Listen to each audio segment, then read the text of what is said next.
This is FBI Supervisory Special Agent David Rossi. You called me impotent? Did I? I am not impotent. Why are you whispering? You lied. You lied. Is someone around you? Are you at work? You have to tell the news the truth. I'll get you on the news and you can correct me yourself. No, you corrected. By the way, I was looking at the police security tapes for the day Michelle Colucci went missing. What? You watched her long enough to know she didn't have visitors. She was a loner. Yet you knew that Detective Yarborough was coming over. You must have been right here in this station when he told her. Now your face is going to be on one of those tapes. And when I find it, I'm going to paper this city with it. Just like you did with those women. Everyone will see it. They won't be able to ignore you now. But you won't inspire fear. You'll inspire hatred and ridicule. Because the only power someone like you has is a mask. And once that mask is removed, you'll be as insignificant as you've always been. A loser.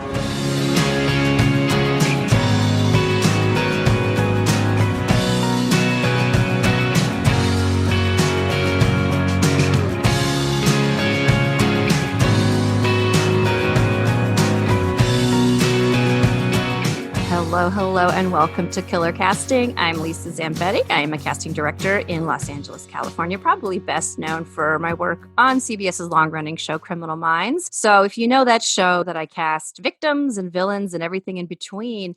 But appropriate for today's podcast, I also cast cops, conmen, fathers and sons. And I have a very special guest today. But before I bring him in, let's say hello to my sexy beasts.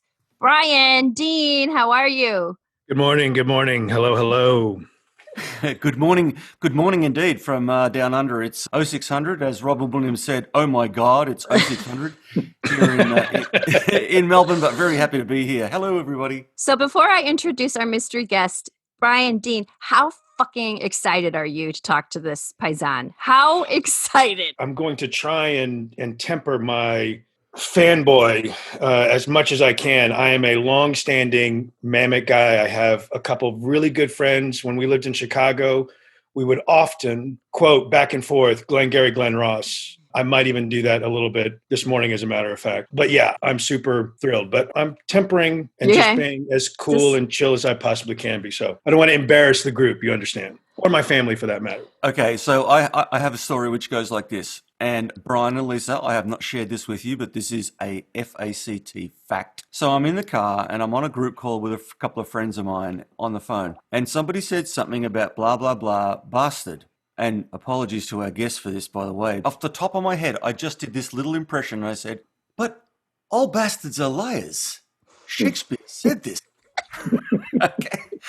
And then, which for those of you who don't know the scene, and shame on you, this is something that Joey Zaza says to Michael Corleone in Godfather 3. And this is on the Friday. And on the Saturday morning, I get an email from Lisa saying, oh, by the way, we're going to be talking to this guy. And I'm like, get the fuck out of here. I just did this line yesterday. The show is, that movie's 30 years old. And the next day. And I'm like, oh, this was meant to be. Yep. So without further ado, everybody, let's kiss the ring. Who is my guest today? Joe Mantegna. No, all bastards are liars. I was waiting for something else, and I don't even know what. Great to be here, and thank you, Brian, and thank you, Dean, and thank you, Lisa, for the wonderful introduction. I think, then I look at myself on camera and I go, yeah, I earned this. I guess it's been around a long time. Oh my God. 30 years as a spit in a bucket. That wasn't even one of the first things I did. So anyway. Now, Joe, the funny thing is, right, that you just mentioned your hair. And I was reviewing, and I can picture every scene from Godfather 3 that you're in, Joey Zaza, amazing. And I was going to make a joke that when Lisa told me that we're going to interview you, I've been doing my sort of best Joe Mantegna. Now, by the way, Montagna. Can I get this right throughout? The proper Italian pronunciation really would be Mantegna. The E sound is an A sound, and the A sound is an A sound, so it's Mantegna. But I take anything that's close. Montagna. Okay. Mantegna. So I've been trying to do my best Montagna sort of thing here with the beard. But sadly, of course, I'm follically challenged, and so I am not going to be, I will not be able to replicate that gorgeous head of hair. I will not be a bella figura, unfortunately, on the top of my head at least. Anyway. So Very good. For those of you who can't see, my friend Joe has let his hair go silvery fox, which was this a big issue on Criminal Minds when you decided to go? You know what it was when I first joined the cast, something like close to 15 years ago. My hair was that pretty dark as it normally would be. And the only request they made of me actually was, would I mind growing a goatee? Because I didn't have any facial hair at the time. And I thought, looks go in and out. And I figured I'll be doing the show for a year, 2 years tops anyway. What's the difference? I said, sure, I'll grow a goatee. I did that. And then, as we all know, unfortunately for all of us, the show had tremendous legs. And as each year went on, the show kept going, but so did the aging process of Joe Mantegna kept going. So it was one of those things. It was like, what they try to do is, and I get it, it's because of syndication, really, in the sense of, look, you're going to come a time, we're going to have all these episodes, trying to make everybody look similar because that stuff's going to be shown out of order. And it was like, fine. So they were basically trying to maintain that look. But it got to a point where it was like, what are we doing here? You know? and I give credit. I really give credit to the hair department of the show because it wasn't I didn't care. I'm an actor. I go with the flow. We put on a mask and do the stuff. But I remember our hairstylist said, Joe, you know what? Got it underneath that. Every time I have to go do the Grecian formula, or whatever they did to take the gray out, they said, we ought to let it just go. And I said, hey, it's fine with me. So, and then I remember I directed the episode where we have introduced it. And I figured I want to make an acknowledgement of it. At least this way, there's some logic to it. I talked to the writer and I added some lines to the script where I basically have the girl who's my former wife from 20 years prior. She says to me, oh, I like the gray. You know, did I give that to you? She says. I said, no, my agent convinced me I should go on natural, let it go. And then that's it. Never have to mention it again. On we go. Nice. And that's what I've done in life. I'm going on natural. And there's no going back. We're going to get into why I brought you on. But before we get to that, I wanted to mention that you did direct many episodes of Criminal Minds. Yeah, I think I did 9 of them, actually. And with you, of course. Yeah. And this is the thing, Joe. When I was interviewing for my job at Criminal Minds, I never heard of Criminal Minds. You would be shocked, but it wasn't on my radar. Hey, you and me both.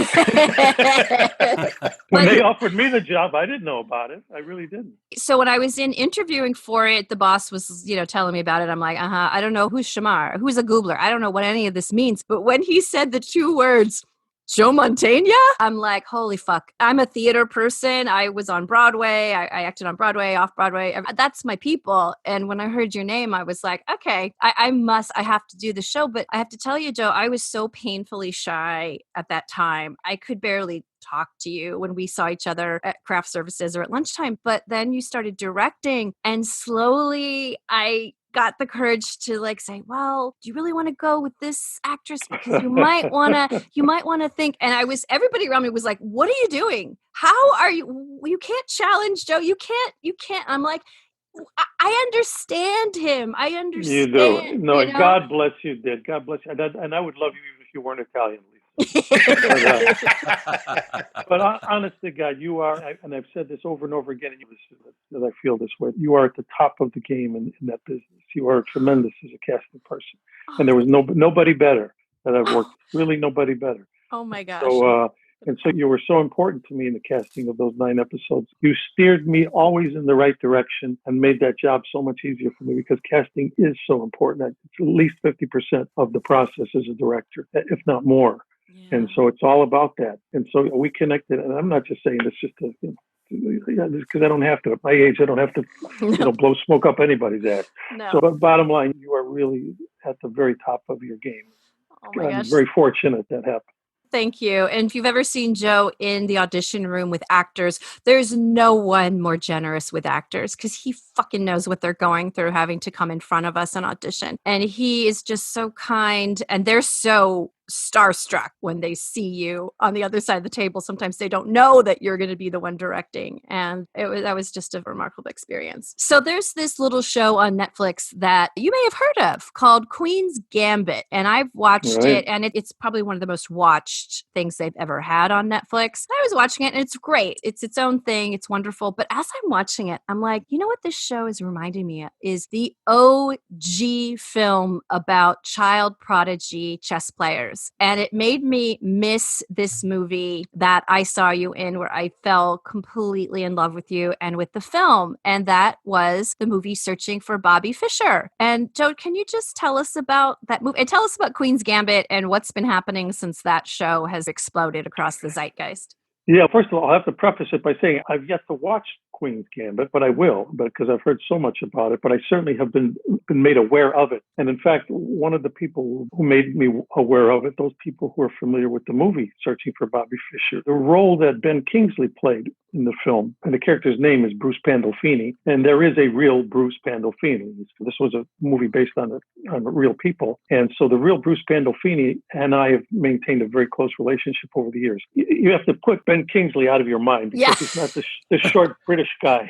Very tall, lumbering guy from Brooklyn. Ben was brilliant in the role, but it was a total different take on, he created basically a fictional characterization of a real person. But the real Bruce Pandolfini, he always calls me on my birthday every year. And so when he called me, and this was just a few weeks ago, he brought that up. He said, I said, how you doing, Bruce? He goes, I got to tell you, my career has really taken a brief boost due to the success of the Queen's Gambit, because of the whole popularity of chess, this, that, and the other. And I guess made people want to relive seeing the film Searching for Bobby Fischer and all. I'm happy to see that. And I'm happy to see that there's this quality project involving that subject matter out there now. And certainly my experience on Searching for Bobby Fischer is something, I'll put that in the top 10 career experiences in my life. So yeah, we're going to talk about 3 of your films today: Searching for Bobby Fischer, then Homicide, then House of Games. 3 very different movies. But Searching for Bobby Fischer, in a nutshell, do you want to tell people what that movie is about? Because it's really a family film. It's not as like Queen's Gambit, which is a totally different vibe.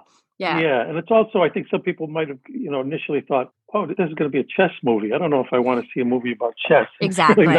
It's not that at all. The arena that it works in, but it is. It's about a family, and it's about the life of this young boy and what ultimately happens to him in that world. And all I could say is, I remember when I was first sent the script, and I read the script, and the first thing I thought after I read it was, oh my God, unless I'm kidding myself, this is one of the best scripts I've ever read in my life. And sometimes you start to doubt your own taste in that stuff. I remember at first I talked to my agent. I says, let me ask you something. What do you think of the script? He goes, oh, I think it's brilliant. I said, okay, all right, that's one confirmation. And then as it turned out, I had just finished the film Bugsy prior to that, and the movie was opening, and I was at an event for the film Bugsy. And Ben Kingsley is also in the film Bugsy, and he and I had become friends on making that film. And I remember we were at this event, and we're sitting next to each other at this table. He brings up the fact, he says, oh, by the way, I've heard that you've been offered a role in the Searching for Bobby Fischer. They've offered one to me as well, of Bruce Pandolfini. I said, oh, Ben, what do you think? What do you think of the script? And he goes, oh my God, it's one of the best things I've read in my life. I said, if Gandhi thinks it's the best movie I've ever read, I question my taste any further. But let's give some shout outs to the writer and director, Steve Zaillian, Zalian. Well, I'll tell you this. Steve Zaillian, I didn't know who Steve Zaillian really was at the time, but we go in, he had some background, but this was going to be his first time direct, but he was directing his script. So I remember somewhere near the end of the filming, I would see him, he'd run off away from the camera and he'd scribble in a corner. He'd sit in the corner, we're scribbling. And I go, Steve, what are you doing? He goes, oh, I'm behind on a script I'm writing for Spielberg. And he says, I'm behind on the writing and I'm trying to catch up. I go, oh, what's the name of it? And he goes, Schindler's List. And I'm thinking, they got to remember, this is 1993. I don't know, Schindler's List from nothing. And so I'm thinking, what goes to my head is the movie 5 Easy Pieces, which also had an esoteric kind of a name. And I thought, Schindler's List. So I said, well, what's it about? It's about some guy who goes to the grocery store and his wife tells him to pick up these 5 items. And then it turns into this whole thing. I mean, I really said that. And he said, no, it's not that. And that's also the reason why Ben Kingsley wound up being in the movie Schindler's List, because Spielberg and Steve were working Zaillian was working so closely together on writing of Schindler's List at the time that Spielberg picked up on what Ben was doing in our movie. and so ultimately offered him the role in Schindler's List while we were still shooting Bobby Fischer. What a writer. Oh my God. Yeah. If our listeners can look him up, he wrote Mission Impossible. He wrote Gangs in New York, Moneyball, so many things. It's amazing, but it's special. And we're going to get into this when we talk about Mamet. This is the first time he's directing something he wrote. Right. And that's always a very special thing for a writer to make that turn, wouldn't you say? Right. I think where he was lucky or blessed, it's not luck, but because things turned out. The producer of that film was Scott Rudin. Scott Rudin has somewhat of a reputation in Hollywood. Yeah, somewhat. Somewhat. Bigger than, I literally saw him once take a cell phone where he's talking to an assistant, threw it through the windshield of a car. I think I was that assistant. Yeah, no. Yeah, okay. Good thing about Scott, that same passion that makes him crazy also makes him passionate as a producer. And I realized that when we did the first read-through of the script, we all got together, as we did on Criminal Minds, and had the round table for the reading of the script. He started crying at the end of it. And I looked up and I thought, oh, Jesus Christ, the producer's crying, and it's not because we're over budget. It's because of this. It's because he liked the script so much. And because it was Steve's first time directing, he needed a little comfort zone, a little not being pressured. And also we're working with a young boy who was 8 years old, who was not an actor, but was one of the 100 best chess players in New York at the time. Oh, is that how they found him? Yeah. Oh, yeah. Okay. And in a way, I think that probably helped me out because his name was Max Pomerant, lovely young boy, 8 years old, brilliant chess player. But also, luckily, he was also involved in the theater department at his, I think he was in grammar, we had to be in grammar school. But luckily, I looked like I could be his father. Let's face it, if he'd have been a blonde-haired, blue-eyed kid, the real Josh Waitzkin, they would have been looking another way for somebody to play the father. Right. So I think I fell into at least the category of a guy that could be this, because they had to have him. That kid was like invaluable. He was gold. Oh, yeah. He was gold, but yet not being an actor, he needed a little more time, a little more. So in other words, sometimes we would do 8 to 10 takes on something as opposed to 1 or 2 because of that. And it's understandable. But because of that, sometimes we wound up shooting like over 1 million feet of film. Wow. Which is a lot in the movie world. Yeah. But Scott would do things like hide film in trailer trucks, whatever it was, Warner Brothers or Paramount, I forget who the producers were. He would basically not let them know just how much footage we were shooting because he wanted Steve to have that comfort of don't worry about it, make your movie. We had a cinematographer I'm spacing on his name right now, but he was one of the most brilliant cinematographers of all time. Yeah, and Conrad so Hall. All of these, Conrad Hall, Connie Hall. So all of this putting together, this cast was so brilliant. You had people playing one-line parts like William H. Macy and people doing just like little bits. And this was an early Joan Allen movie. Joan Allen played my wife, right? Yeah. Josh Mostel was in the movie with Tony Shalhoub. I don't even think he had a line because he just played a chess game with Josh for Jujubes or something. And he might have said one word. The kind of care, even in the casting, they took on that film. So it was a perfect storm of the best possible people and the script and director and cinematographer all together. It was amazing. Dan Hedaya, of course. Dan Hedaya, brilliant. Wonderful. What a guy. Every time he pops up, you can't take your eyes off him. He's just amazing. Exactly. My show is called Killer Casting. And of course, the casting of this was amazing, done by the great Avi Kaufman. And it's based on a true story, which can be interesting. Joe, do you want to tell us what the story really is? What's it based on the real Fred Waitzkin? Fred Waitzkin, the father, the character I played, he wrote a book, Searching for Bobby Fischer. Pretty much all shown in the movie. It's funny, there's a scene missing in the movie that we shot but never used because there's a scene where, and Shelley Winters played the part. I, as the father, just so immersed in this whole thing and yet didn't quite know what to do. Here he had this kid who was a prodigy. And anybody who saw the movie saw the scene that I had with the teacher where I'm yelling at her, who was Laura Linney. Yeah, playing just like one little scene in it. So they see where my head is at and I'm flipping out as a parent and not knowing what to do.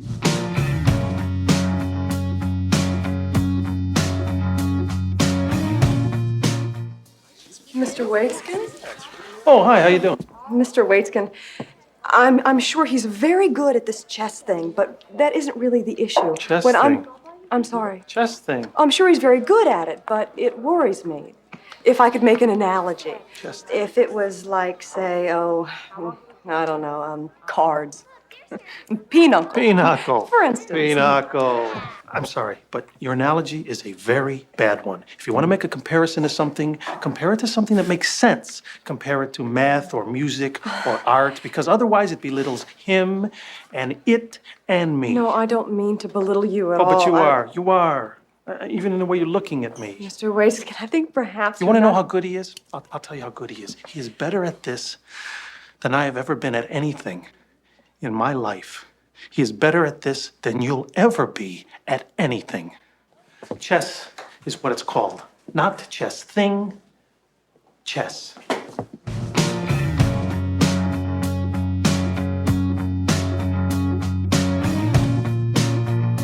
We shot a scene where I go looking for Bobby Fischer. And so I actually find out that he's living with some woman outside Pasadena, and that you can go find him there. And that we actually shot a scene where I go to this rundown and I talk to Shelley Winters, and she tells me, gives me the information where to find him. Then I go to this rundown motel or something, and I'm walking down the corridor, and you hear dogs barking and kids yelling and people fighting with each other. And I get to a doorway that's supposedly his room. The door is cracked open a little bit, and I push the door a little bit, and I look in and I see a chessboard with chess pieces on it.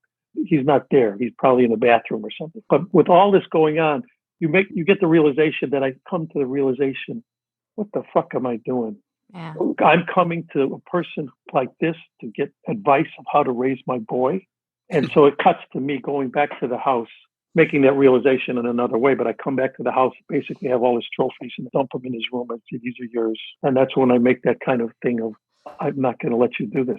I'll take him away from you before I let you. Because Right. you have that scene where I got him in the rain. And so anyway. Oh my God, It was heartbreaking scene. It's a Yeah. tough scene. But to nutshell the story, you're this guy, it's set in New York, and it's such a love letter to New York. I just loved locations. Even the apartment that this family lives in, it looks like a real apartment. It's messy. Right. You can see where everybody just left the basketball there and the toys there. Right. And it's about this sports writer dad, which you must have loved. You must have loved. Yeah, He's a baseball. And he's got this loving wife and kids and his little boy who's just a kid. He's just 100% a kid. But he somehow takes a shine to chess, and he is just a savant. He pretends to lose to you, and your wife is, you win. You know, because he's... Exactly. He's in the bathtub playing with his little rubber duckies, and I'm at the board, and he's yelling down to me what move to make, and I'm like looking up, are you kidding? And of course, I realize he beats me, and I'm like, that's when I make that realization. Oh my God,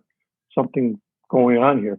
Fishbourne, we bring him to him, which is another wonderful actor, obviously a brilliant actor playing that part. And there is in Washington Square Park, there really are these guys who play speed chess, and they're every shape, ethnicity, every kind of person playing this speed chess, and you let your son go there to watch this speed chess, and he strikes up And I'm going to give you one other little anecdote that people who love this movie or watch this movie, they may find very interesting. In one of those scenes, the scene when we bring him back, Joan brings him, or maybe I do bring him back to the park basically to turn him back over to Laurence Fishbourne's character and say, yes, we want him to play with you again. Mm-hmm. We realize this is where he had the joy. So you see him playing the game with Laurence. What people don't know is at the next table, right next to him, it's on camera, you can see it, is an elderly black gentleman playing, say, about 21, 22-year-old young man, white man. It's the real Josh Waitzkin playing a game of chess with the real character that Laurence Fishbourne's character. Oh my God. Wow. And so they're both in the same frame. You see that, but you would never think it's connection because one is a little boy and the other guy's an adult. Yes. The other guy is his old man, because the whole thing is that we made the movie something like 15 years later after, so he is all grown up. So that was kind of a cool little thing that nobody really knows unless you hear it from one of us. Yeah, absolutely. I knew that there were real chess players in that scene, and that's wonderful. Oh, yeah. And even in the scene where you take him to the chess club, the venerated Austin Pendleton. Yeah. Oh my God. Another great actor, just doing a little bit. And what I love about the movie is that it's about a father, and it's not about chess. It's about a father and a son, and how the father is, because all he knows is winning or losing. It's like Right. if you're good at something, you just become the best and you kill your opponent. And so he takes his son to be taught by Ben Kingsley's character. But you got to tell me, why did Kingsley choose? Now, I love Sir Ben. He's amazing. But he turns this guy who's supposed to be Italian. He should be Italian, right? What's his last name? Pandolfini. Yeah, Yeah. Pandolfini. Yeah. But yeah. he turns him into an Irish, Yeah. such a formal, stick up his ass kind of a. Yeah. I think it was just a choice Ben made, and being the great character actor that he is. I think maybe when he met the real Bruce Pandolfini and realized you couldn't find physically a more opposite kind of two guys, really. Because like I said, Bruce is like a big guy. They were totally different in terms of that. And so I think it was Ben's idea of, look, rather than even try to get in that ballpark, I'm just going to invent a whole other little spin on it. And that's okay. To the public at large, we're all just basically symbolic of the real people anyway. And so that was all. I think that was the reason he made that choice. And Steve, I'm sure, was to say, look, you're Ben Kingsley. I'm not going to tell you, how to design your character. Hey, Joe, let me ask you just real quick. From page to screen, how closely does the final product stick to the script that you read? Is it still, because you talked about the scene where that got cut, where you go to Bobby Fischer's place. How much of the final product was in the script that you read? I would say it was pretty much all there. Again, that's also the case of having the guy who wrote it also direct. So he has total control over where it's going and how it's going. And when you want to fix something, you've got that person right there to do it. There might have been some little alterations made, but that was more an edit than it was a change of anything. Because literally they just popped that little scene out, and it still worked without it. Because if you don't know it was supposed to be there, you don't need it there. But it was pretty close to being, as I recall, there was no major kinds of changes. And believe me, and then I know we're going to go in that direction in a minute, talking about David Mamet. When you work for a guy like Mamet, where there's zero amount of that kind of stuff going on, I'm not surprised to see that with Alien. It was somewhat in that same kind of way. Yeah. I do want to talk about the little boy who played this role, because Brian is a casting director too, and he and I have cast lots of kids. And Criminal Minds, I cast many children. And Joe, I got to tell you, rewatching this movie, watching this kid, I don't care if he was an amateur or what, this kid is so fucking watchable. The way and so expressive. With the way he will just hold his body, and his body listens to the scene, and the way he looks and the way he checks with you. It's incredible. It's a study. It was incredible. Because a lot of kids that Brian and I cast, they're ruined. By the time they're 8 years old, they've been doing, now I love Disney. Thank you, Disney. I'd love to work for you again. But they're in the Disney mode. Right. I get it. You're right. I get it. That was just one of those lucks of the draw in a way. Just like this kid had it. Now, remember, I got a call a few years later from, I'm trying to think if it was Barry Levinson. It was one of the top line directors who wanted to cast him, Max, that actor, in something, and just wanted my take on it. And I basically told him, I said, look, I know you're basing it on what you saw him doing in Bobby Fischer. The kid is brilliant. He's got that natural thing. But I said, you got to be ready for, like, when you say cut, you better have somebody chase the kid, because he doesn't like the process and he doesn't necessarily like the industry. And that's why he never ultimately went on to anything after a couple of years. And it's okay. Like, we shot it, a lot of it was over the summertime. So what he really looked forward to was being able to play. His dad got him involved in this little T-ball thing. We shot some of it up in Toronto. So it was all about that. And it was all about trying to find him between takes, because he'd run off and go do something, because he could care less about what was going on in front of the camera. He might fall asleep or something, and it was okay, because he's 8 years old. He wasn't one of those, like, and I'm sure you've run into millions of times, those kid actors who are just like always on and just, he could care less. So I told whoever it was, I said, be prepared for that. But I says, if you're ready for that, I says, and you have the patience, he's a natural, he's brilliant. And I remember the film was made, and I can't remember what the film was, but they got back to me and said, thanks so much, and you were absolutely right. That's exactly what it took us like an extra 4 days maybe, but we got what we needed. And I wasn't surprised to hear that he didn't go on to be in the business, because he really didn't. That wasn't his thing. God bless. He's amazingly self-assured in the film. There's one point where he's playing a game. I can't remember which game he was playing with somebody, and he moves the piece, and then he just looks at his opponent and says, "Your move." And from the edit, that the game's over. But all it was missing was "your move, punk." He doesn't say the word punk, but he's got that attitude.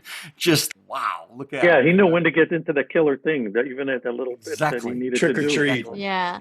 Yeah, But trick or treat, right. But it was sweet. That's why the last Yeah. line of the film when he goes, Oh, I love mean, it. it just breaks your heart. It does. And I love that the director and the writer allowed that sort of empathy from those children instead of the killer instinct that, you and Bill Right. Macy, Bill Macy and David Oh, yeah. Paybar as those very neurotic fathers. But tell me about that scene in the rain where the kid starts to lose his confidence because he's worried about pleasing you and he loses and you're just beside yourself, disappointed with him. And he's in the rain and he's looking at his dad and you're like, why did this happen? Why did this happen? And the kid is like, why are you standing so far away from me? Oh, I can't even, as soon as you started to bring that up and I started to think of that line, and hey, I'm an Italian, I get it. I can start choking up. I know. Just thinking about him saying, why are you standing so far from me? That's one of those moments. Now you can imagine, hey, we had rain machines going. I'm being totally soaked. He's being totally soaked.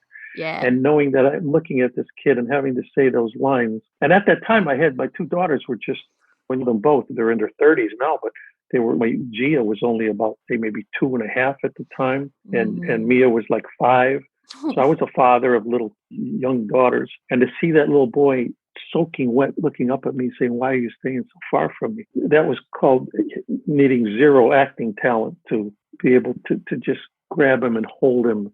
Yeah, it's just one of those scenes that I'll always remember and be grateful to have had the opportunity to do it, because it was where life imitates art, imitates life. The last line I want to read to you, I'm sorry, I could gush about this movie like all day long, but you have this wonderful little monologue, as you say, to LInney, who's Josh's teacher, and she's simpering, being, I don't think he should be doing chess, blah, blah, blah. And you're just like, he's better at this than I've ever been at anything in my life. He's better at this than you will ever be at anything. I just love that moment, that feeling of pride. And you're not going to talk about, this is not a game. Chess is not a game. It's a fucking gift. I just love that moment. But not just pride, though, but I mean, like the reckoning of, and forgive me, I'm speaking out of turn. I don't have any kids, but I can only imagine the feeling of being a grown man and recognizing in your child this greatness. It's akin to like Salieri and Mozart in a way, and Amadeus. I can appreciate and admire and love this thing that you are so very good at. And yet my own ego is kicking me in the gut over it. I can only imagine the guilt that would engender in a father for having that feeling about it, your own child, Right. Which then when you think about it, makes sense then that he would be so unaware to have this moment with his child in the rain, this kind of, tell me what's going on. He's completely unaware of what he's putting his child through because he's so wrapped up in it. The threads between all of this is just remarkable. So yeah, you're absolutely right. Chess is the venue, but it is a story that is as old as storytelling, this thing between fathers and sons that plays out in so much of our entertainment. It's fantastic. I just love it. I love that line. Thank you for bringing that up, Lisa. To your point, Brian, I remember the line where, and Joe, you just referenced this as well, the way that you corrected the teacher. She talks about this chess thing, with thing in inverted commas. It's not a chess thing, it's chess. Right? It's not a thing. It's not like his thing of the week. He's not obsessed with this for the week like Power Rangers or something. This is serious. Brian just reminded me of that sort of dynamic in the film where it starts off where he goes to your work and you're commentating at the baseball and so on. And he's a child, he's entering the world of men. And there's all these men there and they're accommodating and it's all great. But then the rest of the movie is inverting and subverting who is the adult and who is not. And there are some incredible scenes in the film. Dan Hedaya, the camera cuts to him and he's delivering this, he's not wagging his finger, but he's doing everything but. And he's cajoling and he's threatening and he's doing all this stuff. And you're thinking he's talking to children, but he's not. He's talking to the parents of the children. They're corralled downstairs almost in a cell because they can't be trusted to act like adults. So you've got the kids upstairs who are playing chess and acting like adults, and you've got the parents of the kids down below who need to be like sheep. They need to be corralled and taught and told how to behave. So there's this inversion of children and kids. It's fantastic. This must be the third movie you did with Bill Macy. And he plays one of the other fathers who's so wound up in this. Right. That must have been very fun for you to do after all of, we're going to talk about your other films as well, but he's at his best when he's playing like the hapless asshole. Exactly. Yeah, no, Bill and I, we go pretty far back, and we've had that fortunate kind of ability to be able to work together on very many things together. And so, Joe, I wanted to ask you about that because he pops up in, I know you from your roles where you're well known, but when I was trawling through IMDb, I just keep seeing Bill reoccurring as a motif in your career. How did you guys come together, and where did you guys first meet? Well, it's really the David Mamet connection there, though we come from it from different directions. I got involved with David Mamet originally from Chicago, but then went off, taught in a small college in Vermont, and then came back to Chicago to try to basically peddle his plays that he had written. Bill had been one of his students. Oh, I knew that. So they had a student-teacher relationship. With Mamet and I, it was more like I was with a different theater company in Chicago called the Organic Theater Company, with Dennis Franz, Meshach Taylor, John Hurd, another different group of people. And David was just basically seeing a lot of theater at the time in Chicago, different theater companies. They came and saw a play we were doing and saw me in a play there. And we ran into each other. And he basically came up to me and said, "Hey, I'm a playwright. I would love someday you and I, maybe would you do one of my plays?" And I'm like, "Yeah, sure, whoever you are." Maybe that'll work out. Needless to say, it did. So once I made that connection with Mamet, and he had already had that connection with Bill Macy, because then David started a theater company himself in Chicago with Macy called the St. Nicholas Theater Company. Yeah.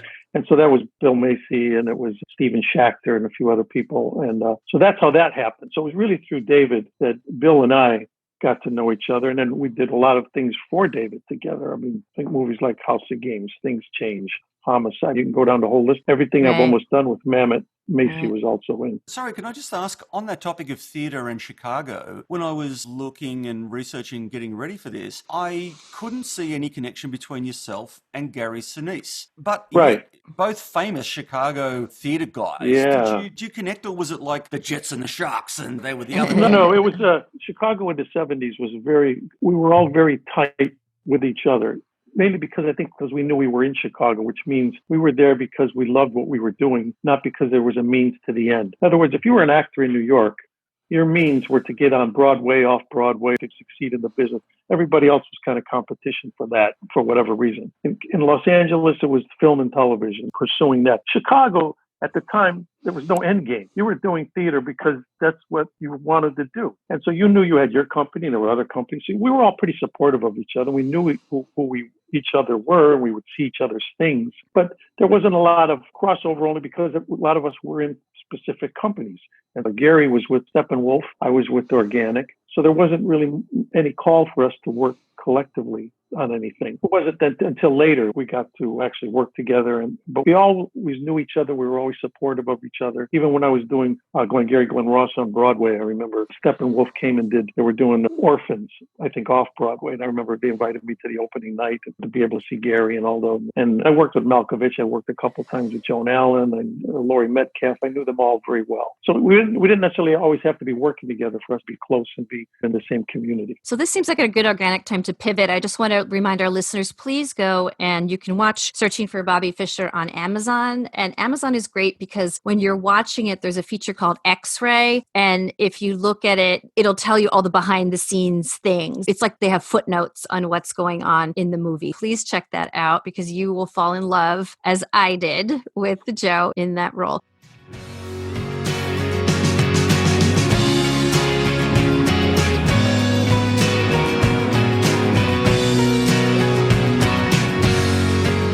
Killer Casting was created and produced by Lisa Zambetti. Sound editing by Dean Laffin from Real World Productions. Logo art by April Laffin. Theme music provided by Amphibious Zoo Music. And Big Fat Opinions provided by Brian Allen Hill.